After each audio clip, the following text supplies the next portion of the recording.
Okay, so these are Maggie's toys, and we have a lot of soft plastic and chewable ones. Now, some of these, like the red ball, I'm guessing that red ball there is one that you can put treats in. Yep. Yep. Yeah. Okay, so that's an interactive ball. Those are good to have. And then we have a cow shoulder, which is the giant one. The ropes, a lot of times they shred, and that kind of almost is practice at shredding things.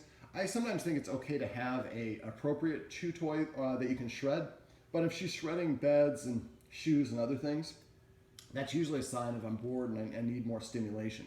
And this is kind of practice for that. So the things that I don't see in here are antlers. I would recommend getting some antlers. Now for antlers, make sure they're expensive.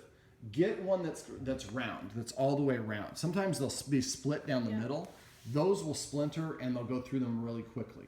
If it's intact, now it doesn't have to be the whole antler, but you just don't want to divide it on the long axis. You want to just cut into pieces like a hot dog. And if you can get, I would get a couple of those.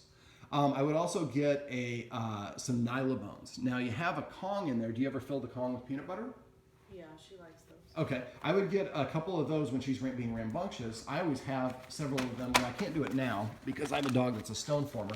But I keep several of them with peanut butter in the freezer.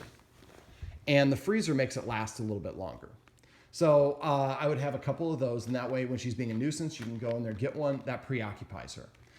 The other one I get are Nylabones. Now, these are hard plastic. I get them on Amazon. There's one that looks kind of like it's not a donut, but it's like a zero or an O shape. It's got a bunch of different nubs on it. It's kind of beige. That's one of my dog's favorite. I have another one that's like the letter Y. I have another one that's like a fist, a forearm. I have one that's a chicken, a dinosaur. They will just gnaw on them. Now they have Nylabones that are also that are also very soft and kind of like the red ball, that sort of texture. So yeah, you definitely need the leadership exercise. But getting a couple of those, and I wouldn't give them to her all at once. I would give her like one. You're gonna go back on the leash timeout. Give her one a day. And what I would do is, I'm going to show you how to assign that as a dog bed. I would leave one of them there, so she's outside, she comes in, and she finds one there. So that kind of makes it a positive place, or in her kennel. Does she like her kennel? Not particularly. Okay, we'll work on that too. Something else, some other toys that you can get for dogs that are hardy chewers. I like to get a water buffalo tusk. It's brown. Now make sure it's solid. Some of them are hollow on the inside.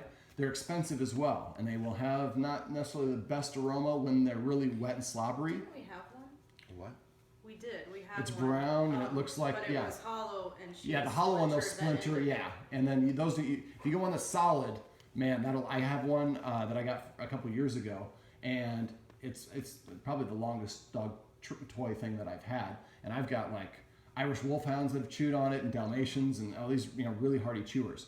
So giving your dogs really hard chew toys, because a lot of these are just too soft for her. Okay. And so if she's destroying things, we want to get her harder things. Okay. Another thing to get are actual bones. Now you have a shoulder there, but I would actually get the bone that looks more like your leg bone or something like that. You can get them at pet stores where they're pretty much they're hollow, or there's no marrow.